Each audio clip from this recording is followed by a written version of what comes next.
Good evening, ladies and gentlemen. Welcome to tonight's very special Halloween episode of Paranormal Encyclopedia. I am, as always, your host, Kevin Mears, demonologist, paranormal investigator, and the titular Paranormal Encyclopedia.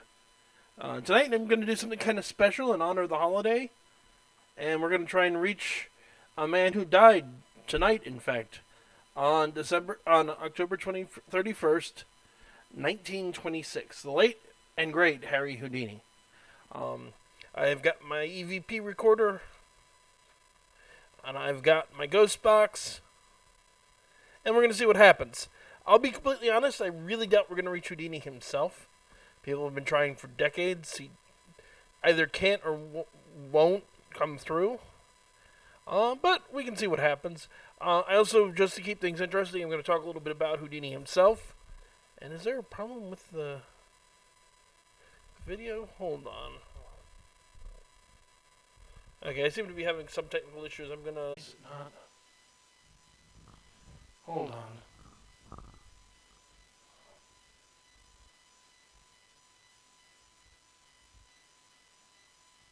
Okay, hopefully we're doing a little better now. Sorry about that, having some technical issues on this end.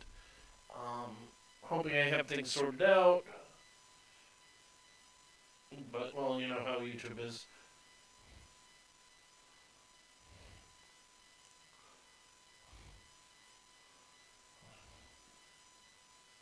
Bear with me.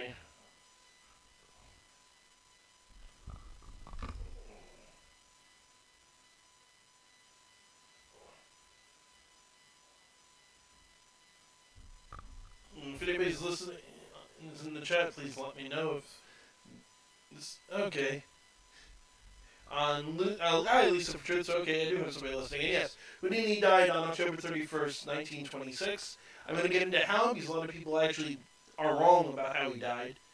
Because, like I said, sitting here and running EVP is going to get really dull pretty quickly, unless we get results.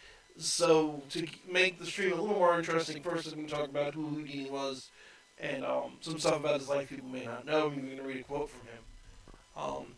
But yeah, so Houdini was Hungarian. He was born Eric Weiss. He was Jewish, both religiously and no, actually, that's one of the things that people commonly misunderstand is the glass casket, or supposedly he died in the water torture chamber. He did not. He actually died of a ruptured appendix. But let me go a little more into who he was.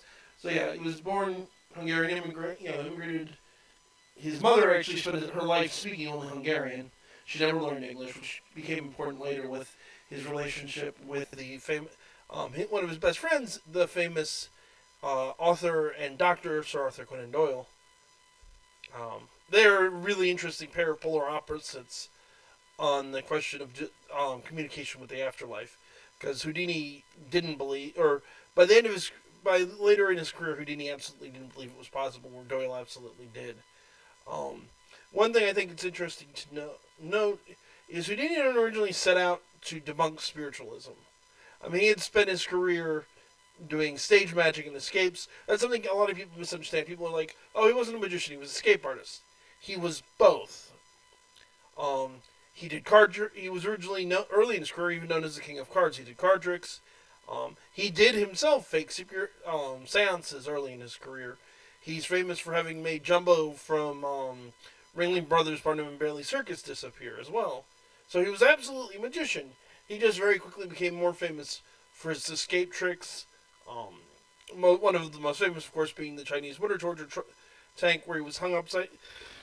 He was put into a straitjacket, hung upside down in a tank full of water, and then would escape the straitjacket. It's commonly believed, particularly because of a Tony Robbins movie from the 60s or 70s, I want to say, that the water torture tank is what killed him, and that's absolutely not true.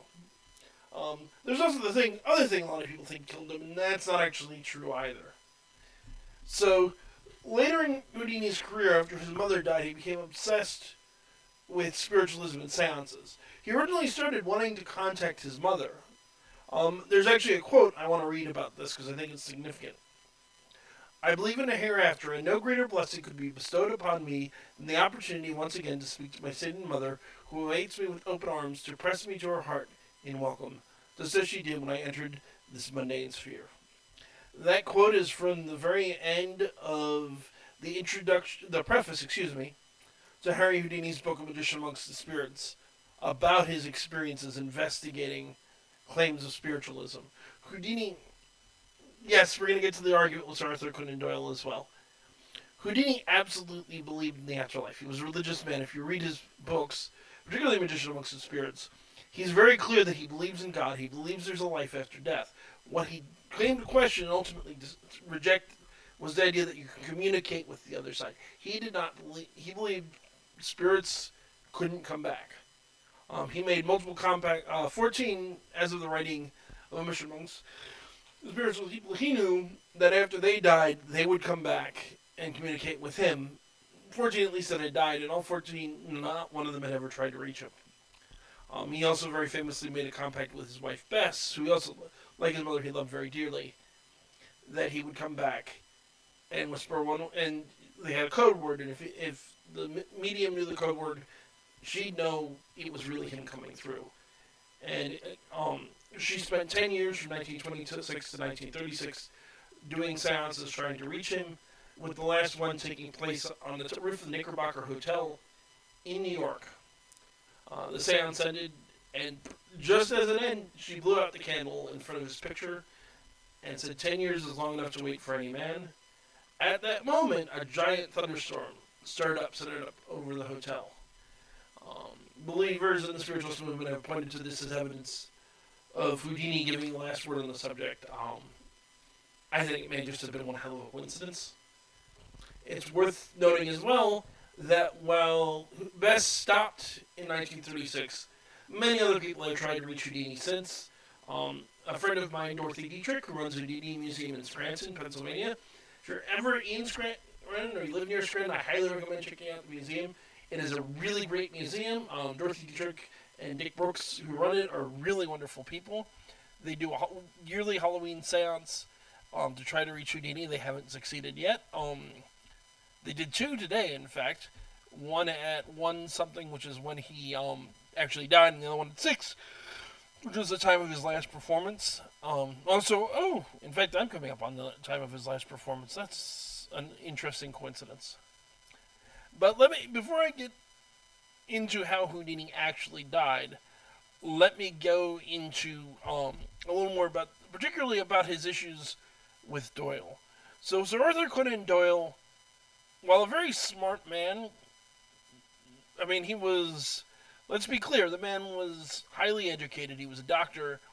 He was a decorated war hero. He had been knighted. He was more than a little gullible. By which I mean he fell for literally everything in his life. He believed that 2 girls took pictures of fairies, and even just ignored the fact that one of them had training as an apprentice photographer and would have known how to fake them. Because of course that can't be what's going on.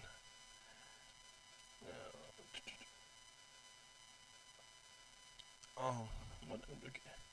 Try to look that up. But all of these, Doyle and Houdini were actually close friends. Doyle contacted Houdini after a performance he had done in London, and they became very close over the years. And eventually, Houdini, they had this disagreement in that, as I said, Doyle was very much a believer in the spiritualist movement. In particular, that is the name. Doyle's wife, Lady Doyle, supposedly was a spiritualist, and made an attempt to contact Houdini's mother, and claimed to have succeeded. Lady Doyle, there was 3 problems with her seance. One is the letter, and you can find it reproduced in A Magician Amongst the Spirits if you're interested. I can actually look that up and read it, since I have a PDF of it handy. Is very generic. There's nothing in it that is at all personal. No details about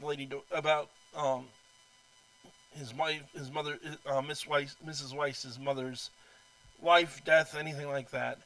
Um, which Doyle actually tried to argue was proof that it was legitimate. Because the thing is, the night before, Houdini and his wife had a long discussion with the Lady Doyle about his mother and told them a lot of personal details.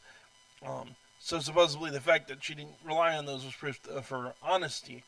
And I'm not saying she was dishonest. Doyle certainly wasn't.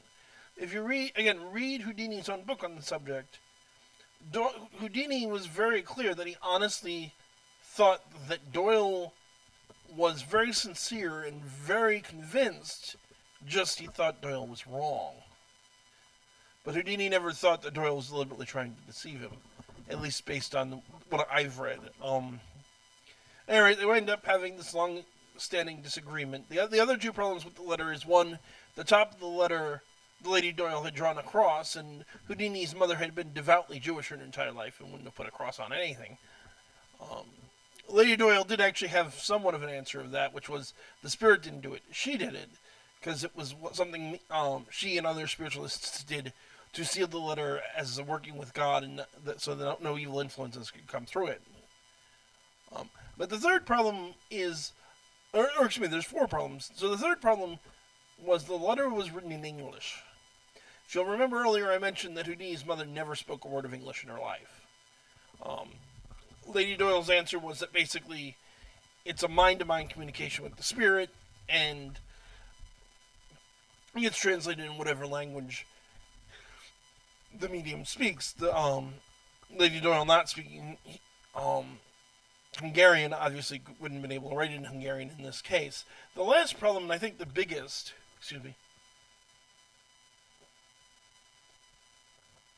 is that the date that the letter was written was rather important, particularly to Houdini. It was the day that his mother died. It was his mother's birthday. Houdini in his book describes his mother's birthday as his high holy day. This man worshipped his mother. He idolized his mother. Her birthday was extremely important to him. That the letter makes no mention whatsoever of her birthday to him was proof positive it wasn't true. Of course, the Doyles had an explanation for this as well. According to them, on the other side, your birthday doesn't matter anymore. What really matters is the day you died, because that's the day that you were really born, because you entered this truer spiritual life. This debate would continue throughout their lives till Houdini died in 1926. What I find very interesting is you can see two sides of this debate in written format. You have A Magician Amongst the Spirits, which is Houdini's book, which is very respectful of Doyle. He sees Doyle as a highly intelligent man and a good man who's been deceived. But he doesn't disrespect him. There's a great deal of fondness there. After Houdini's death, Doyle would write a book, The Edge of the Unknown, about his experiences exploring the supernatural. The first chapter of The Edge of the Unknown is about Harry Houdini, and it's a very different picture. Interesting. Hi, Joker Cortez. Yeah, it has been a very long time. Good luck with Goatman's Bridge. I've heard of it. I don't know if anything paranormal will happen or not, but let me know.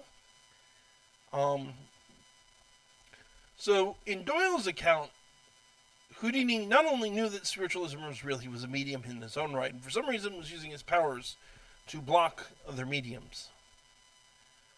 Particularly, Doyle could not accept that Houdini's many escapes and other tricks were done by mundane means. There's a funny story in Edge of the Unknown that Houdini, who from time to time in his life had been short on money, wanted to have Doyle help him write and print a book of how he did his handcuff escapes. And Doyle read the manuscript and was like, Houdini, you can't print this. Nobody's going to believe this is really how you did it. You got to be honest. When in fact it was how he did it. Houdini was very skilled, but a lot of his escapes. The thing was, in the United States, every set of police issue handcuffs uses the exact same key. So if you have a copy of the key, it's really easy to get out of them. It's not hard to get a copy either. The other reality of the situation was Houdini was an apprentice locksmith in his younger days. So he knew how to pick locks. He was an expert at it. So yeah, a lot of his escapes were either he just picked the lock or he had a key hidden on him somewhere. And he's very clever about how he hid it. Often he'd have he'd have a group of people from the audience come up to examine him, one after the other, to verify he didn't have the key. And the last one was actually a plan who would give it to him, or his wife would kiss him for luck and pass it, and things of that nature. But in the end, he was a magician. He was a showman. He did not have supernatural powers. He did not dematerialize handcuffs, slip through them, and then rematerialize them or anything like that. And he'd find those ideas so ridiculous. I'll let Joker explain that, Lisa, since I've heard of it. That's about the extent of what I can say about Coatman's Bridge. But this is the famous argument that they had and supposedly destroyed their friendship. On the other side of the equation, let's talk a little bit about how Houdini died. Because like I said, a lot of people misunderstand this. It is true that Houdini was sent to the hospital live from stage. But it wasn't one of his tricks that killed him. It's also famously believed that there's a man by the name of J. Gordon Whitehead who met Houdini and punched him in the stomach. And supposedly this killed him. And this isn't true either. Now, the thing about Whitehead is an interesting case, and the punch is an interesting case. See, Houdini had a trick that he did, where he would invite even professional boxers up onto stage to punch him in the stomach.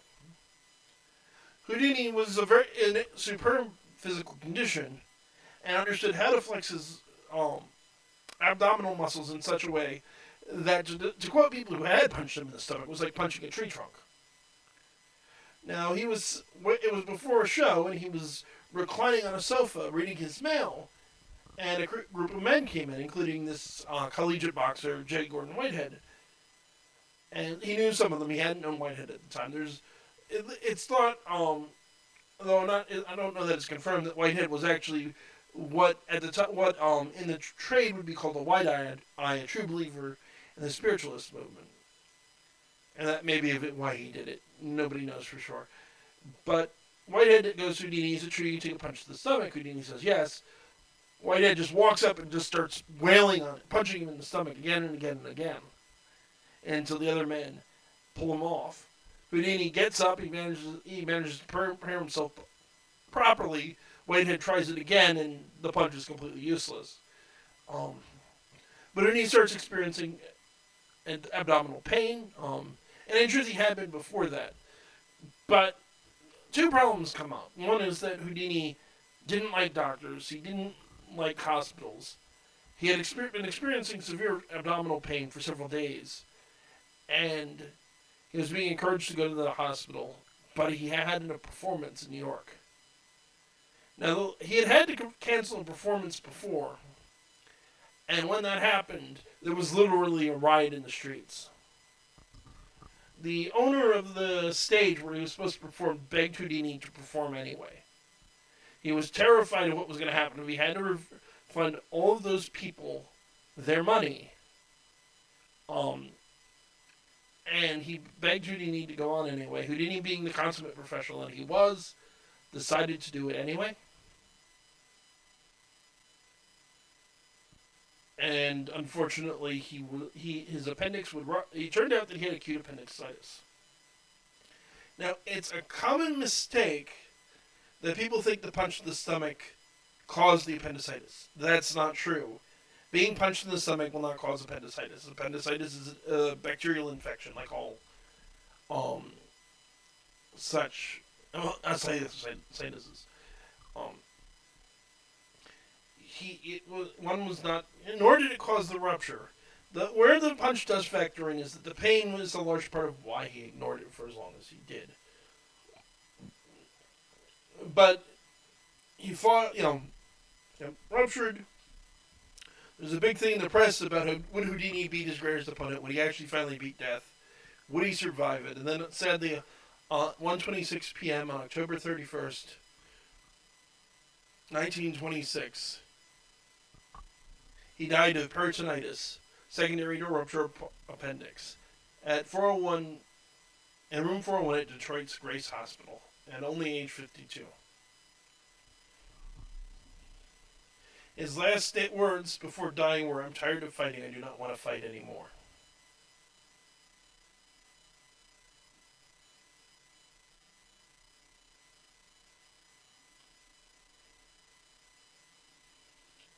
But that would be what actually killed Houdini. It was a ruptured appendix. Peritonitis caused by the ruptured appendix. It wasn't a punch to the stomach. He was not poisoned, which is a popular theory that was floated recently, that the spiritualist movement had actually poisoned him in revenge for revealing him. But there's no evidence. Well, certainly there were threats, many, many threats, made by spiritualists, most famously by a woman known as Marjorie. Marjorie was a very famous spirit. So, before we get to trying to reach him, which is coming up shortly, I think it's worth talking a little bit about Marjorie, or Mary Crandon. Marjorie is famously, although it's not true, this medium that beat Houdini. So, Houdini, through the magazine Scientific American, which existed even back then, started a challenge where he offered, I want to say $10,000, at least $1,000, to any medium who could perform under controlled conditions designed by him. Many mediums tried and failed to do this. He was out of town at the time, and Marjorie performed for the rest of the team of people that were supposed to oversee these tests. And a lot of them were convinced. Houdini was infuriated. He swore that it was a trick, that he'd be able to prove it, and he rushed to New York to do so. Now, Marjorie was an interesting character, to say the least. For one, she liked to perform her seances in the nude. She was an attractive young woman. The team that oversaw the seances were mostly older men. So they had a very attractive young woman who was flirting with them. There's unconfirmed rumor she was sleeping with some of them. And they were largely hoodwinked. But Houdini was convinced he could prove it wrong. So the first part of the test famously involved a cabinet that he had designed to be locked over her arms. It was a wooden cabinet with multiple locks up the front. And it was supposed to mobilize her hands. So they lock her into this device, and the locks all fall apart. They set it up again, and Walter, which was the name of Marjorie's spirit guides being the spirit that a medium traditionally contacted to try to yes, I am talking about Marjorie, to try to reach whichever loved one who'd passed over. They're supposedly more advanced spirits.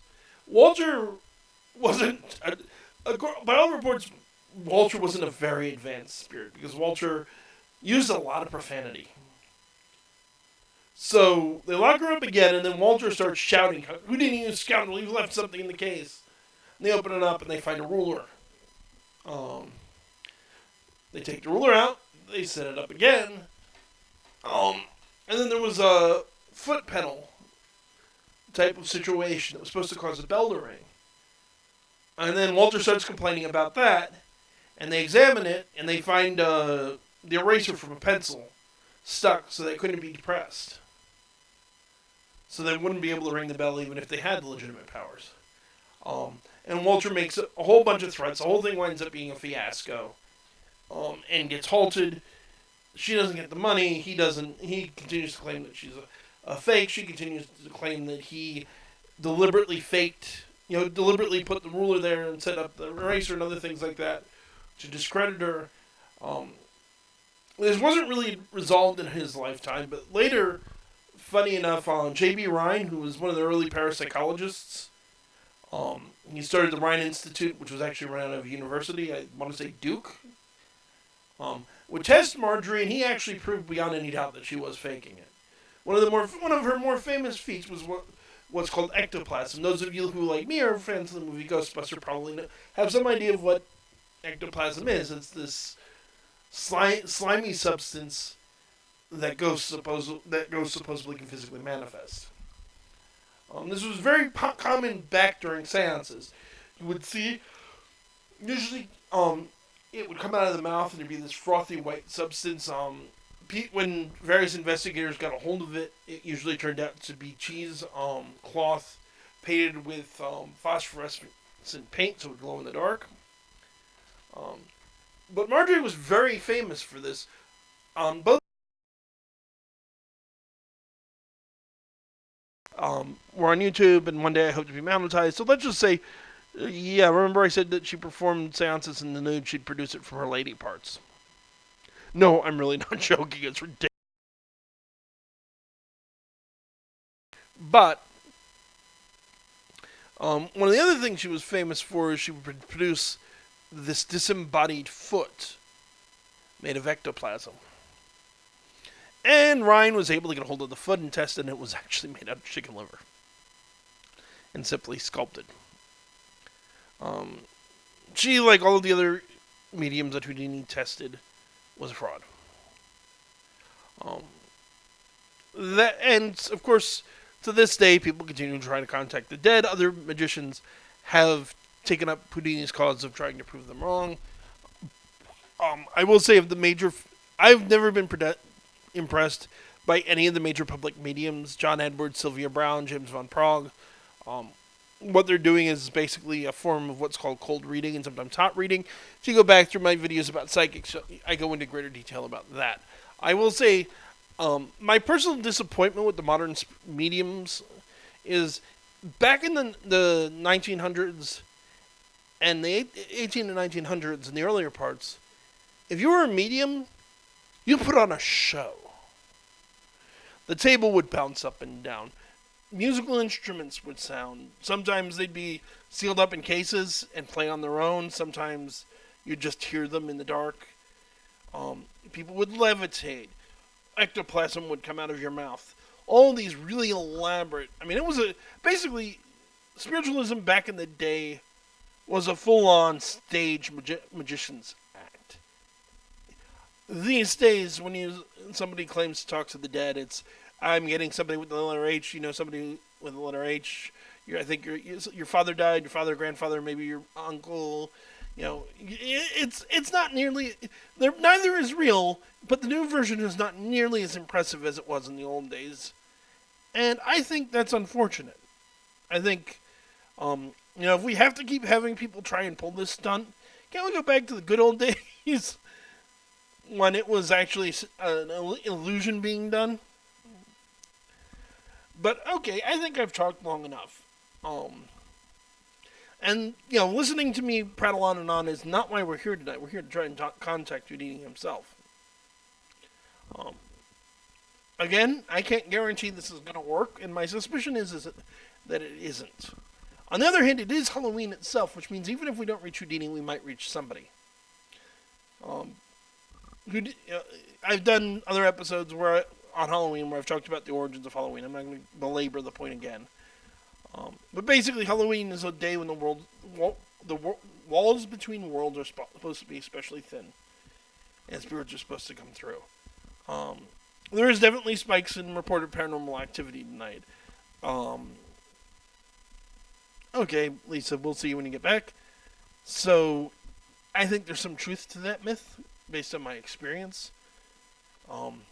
If somebody else, someone else out there wants to say hello, I'm not saying no. Although, I have to be honest with you guys, it's also the least ideal time to be doing this, because we've got trick-or-treaters going by, we've got upstairs neighbors that are being noisy. I actually was originally going to try and do this much later, but the unfortunate reality of that situation is I may have to work tonight. And if I don't, I have to drop my fiance off at work. Anyway, which basically all boils down to I'm not going to have time to do this later until after midnight. And while midnight would be a good time to do it, it's not technically Halloween anymore. So we're going to be using two methods to try to talk to the other side. One of which is a Sony Panasonic IC recorder, which would be this gizmo here, which is the most traditional way to try to do an EVP. And the other one is what's called the spirit box, which is this. It's also sometimes called a ghost box. If you're really interested in these things, go back through my old episodes, and I actually have an interview with a guy who worked with the guy who first designed the devices. So the idea of a spirit box comes from something much older than the box itself is. Oh, good heavens. And the batteries in the spirit box died. That's interesting. Especially because the EVP recorder, which died at the beginning, that's not that surprising. The recorder doesn't really have an off switch. This does. I don't know where Misha left the batteries. Okay, so we'll just be doing the EVP recorder. That's okay. But that's still weird. It had power like minutes ago. It's unfortunate. It's based on designs by a pretty famous dude, Thomas Edison, in his attempt to create a phone to talk to the dead. But okay, so that's enough about that since we're not using it tonight. So for those of you who are wondering how you do an EVP, it's pretty simple. In a second, I'm gonna hit the recorder and hit record. And I'm going to say beginning of EVP number 1, Halloween 2019, 6:20 something p.m. because it's probably 21:22 by the time I actually start it. And then I'll give it a few seconds, and then I'll start talk. I'll ask a question. I'll give it a few seconds. I'll ask a question, and repeat for probably 3 or 4 questions, and then we'll play it back. If we get an EVP, when we play it back, we'll have voices answering questions I asked. What's interesting here is I won't hear the answers. There's at least a possibility that people, I don't think it's likely, but people listening may hear something in the recording. I've actually had that happen when I was doing radio before. So you guys, be ready. You may get something weird on your end. And if you think you hear something, please, speak up, let me know. But we may get something on the recorder, we may not. And we'll see what happens, and we'll go from there, and we'll do a couple of these and see how it goes. No, actually, I'm not going to use... So, the ghost box, which I was going to work that doesn't, the way it works is it scans through radio stations very, very quickly, and you'll get voices that come through ostensibly from the radio stations, but sometimes theoretically they can get very specific. There is a subset of EVP that I've only heard of because of the movie White Noise, although apparently there are paranormal groups that do this. I have no idea why. When to do an EVP, you have to have white noise going in the background. 1 second.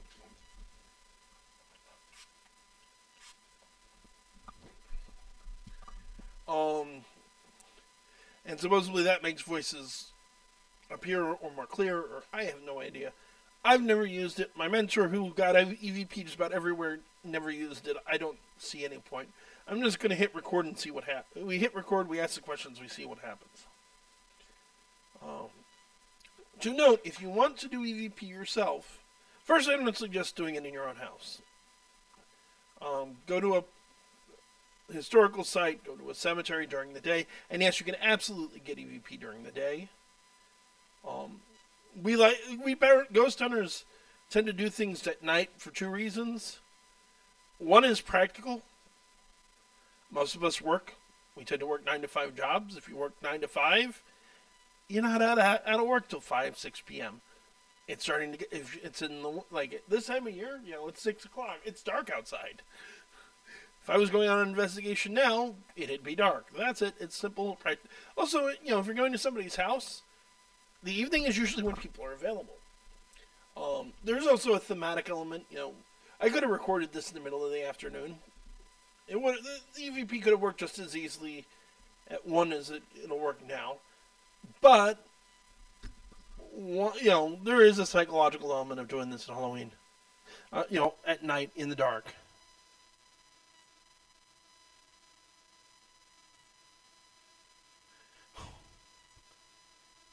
Um,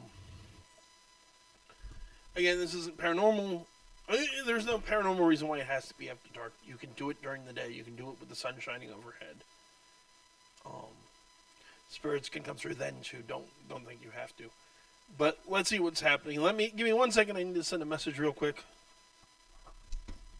Okay, and Joker is going to do EVP at Goatman's Bridge. Good luck, my friend.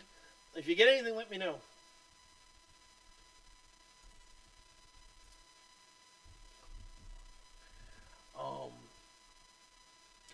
At any rate, as to, I can get into theories about how and why EVPs work. I don't know. I've heard a lot of explanations. I don't think it's a confirmed enough phenomenon to really start getting to, this is the scientific reason ghosts can use them to record. Let's just see what happens, okay? Beginning of EVP number 1. It was October 31st, 2019 at 6:24 p.m. We are live on Paranormal Encyclopedia attempting to reach the late Eric Weiss, Harry Houdini, who died tonight in October 31st, 1926 at 1:24 in the afternoon.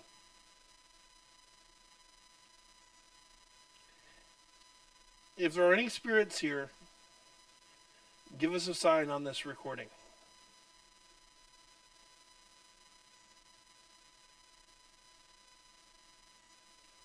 Harry Houdini, if you can hear us, give us a sign on this recording.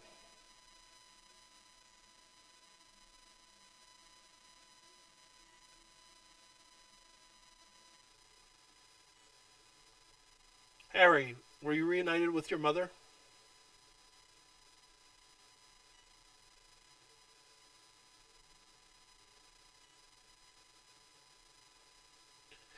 Harry, how's your relationship with Sir Arthur now?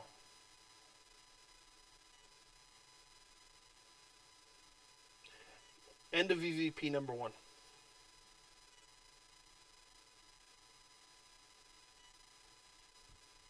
Okay. Now we're just gonna hit play and see what happens. I'm gonna set the microphone down so that I can put the recorder up to it so you guys can hopefully hear it better. Beginning of EVP number 1. It is October 31st, 2019 at 6:24 p.m. We are live on Paranormal Encyclopedia attempting to reach the late Eric Weiss, Harry Houdini, who died tonight in October 31st, 1926 at 1:24 in the afternoon.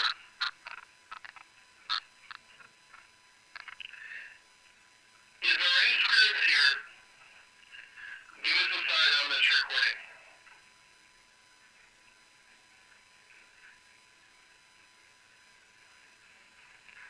Harry Houdini, if you can hear us, give us a sign on this recording.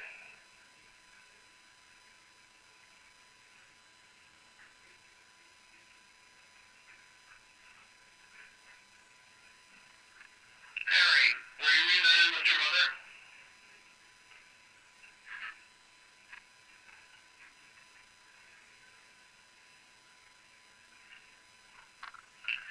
Harry, how's your relationship with Sir Arthur now?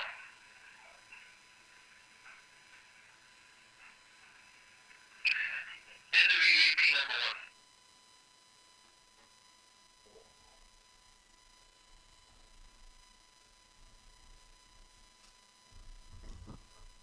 1. Okay, so that was our first attempt. Got some interesting background noise. I wouldn't call any of that a successful EVP. But we can see what happens. We will try it again. Usually, we'll probably do at least 3, maybe 4 total attempts.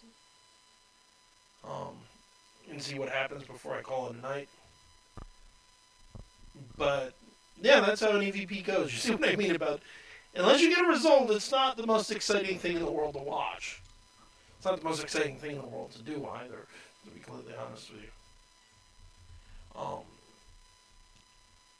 I've gotten good results with this recorder and others like it before, so again, we might. Um, Good note for people who want to try to do their own EVP. You don't need a special recorder. You don't need fancy equipment. I've seen that people get them with reel-to-reel. I've seen them get them with A-Track. I've seen them get them with various digital recorders. There's a Sony Panasonic IC recorder. This is an ICD-67. It's a version of the model that's particularly good for getting EVP. Lou was very good at getting it. If you go to eBay and look up Panasonic EVP recorder, you'll find it. It's usually going for a couple $100 because the cat's out of the bag, thanks to Lou. But again, you don't need a special recorder. Any recorder should do. This particular one seems zeroed in on the right frequency or something to that effect. Nobody's really sure why. Funny enough, I'll tell you the story because Lou contacted Sony to try and get a couple copies of this and found out why Sony discontinued the model because they discontinued it. Yeah, you can use it. Yeah, I've used cell phones before. I've even had some interesting experiences doing that. I would suggest if you're going to use a cell phone, see if you can get one of the Spirit Box apps and try that as well. You may get some different results. It's always good to experiment. And I've had funny things happen using cell phones where we're all sitting around doing EVPs and they all light up at the same time. No text messages, no phone calls, nobody's touching it. It's sitting on the table, away where nobody's disturbing it, and they all go light up at the same time in response to questions and things like that. You get some interesting results. The other thing I always recommend, if you're going to do any type of paranormal investigation, you're bringing cameras, you're bringing recorders, you're bringing flashlights, you're bringing anything that requires batteries. Always, always, always, always, always have spares.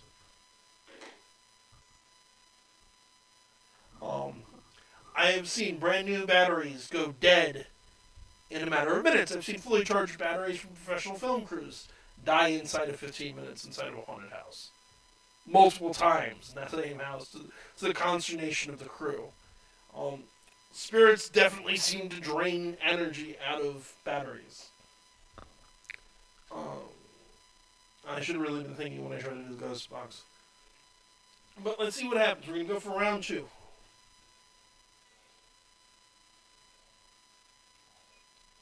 Beginning of EVP number 2, Halloween night, 2019, 6:31 p.m. Second attempt to reach Harry Houdini.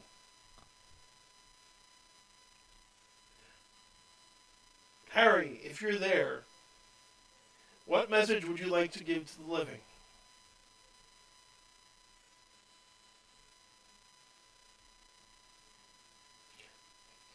Is there any spirits here other than Harry? What message would you like to give to our listeners tonight?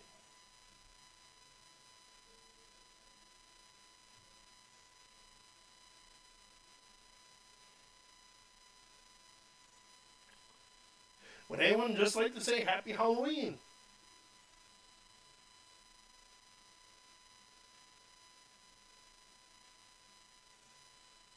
If there are any spirits here, give us a sign on this recording.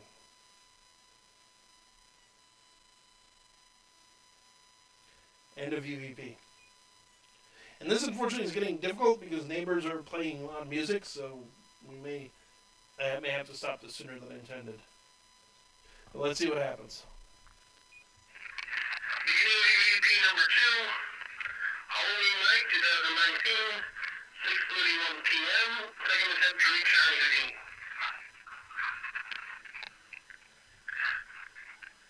Harry, if you're there, what message would you like to give to the living?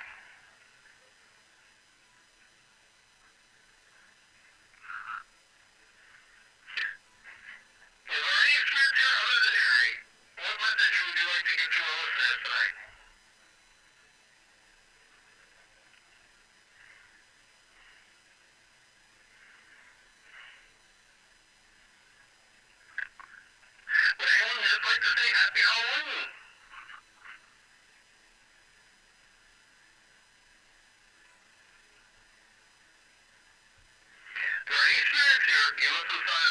recording.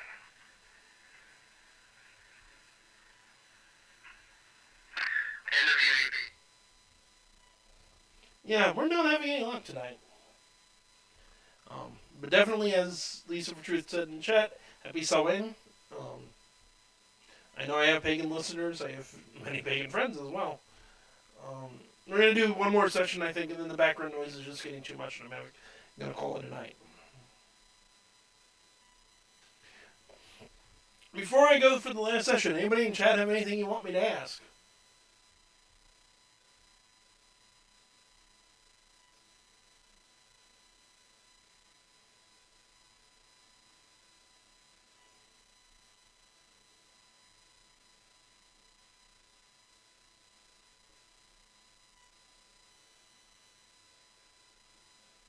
Okay, let's do this. Halloween 2019, final EVP. If there are any spirits here, give us a sign. Put something on the recorder. Knock on a wall.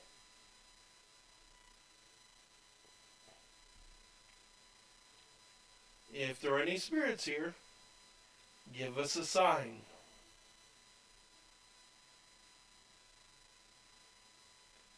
What's it like where you are?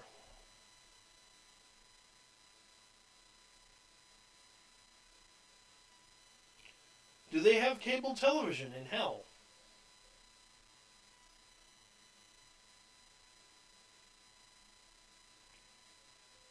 Are you a human spirit? Have you ever lived?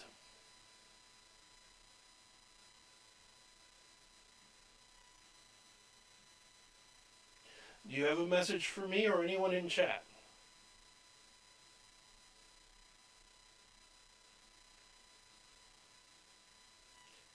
End of EVP. Okay, let's give it one last go and see if we had any luck. Halloween 2019, final EVP. If there are any spirits here, give us a sign. Put something on the recorder. Knock on a wall.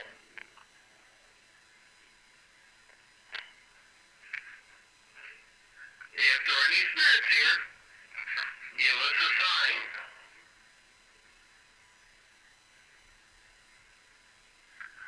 What's it like where you are?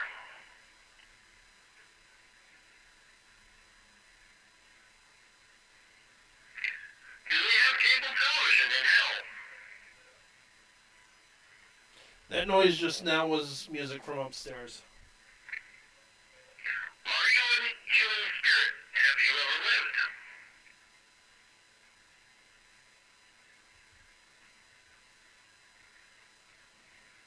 Do you have a message for me or anyone in chat?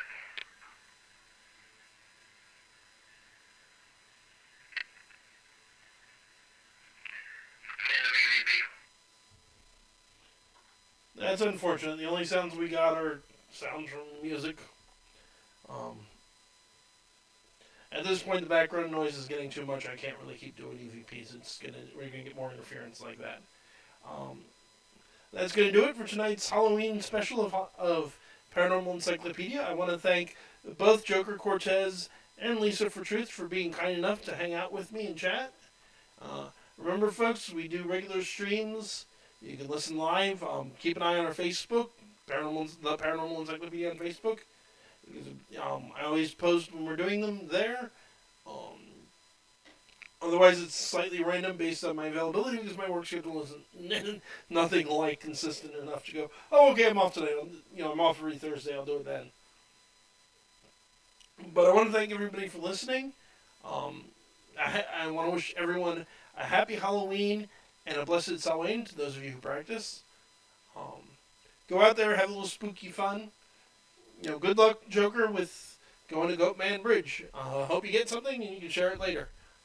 That's it. Good night and God bless.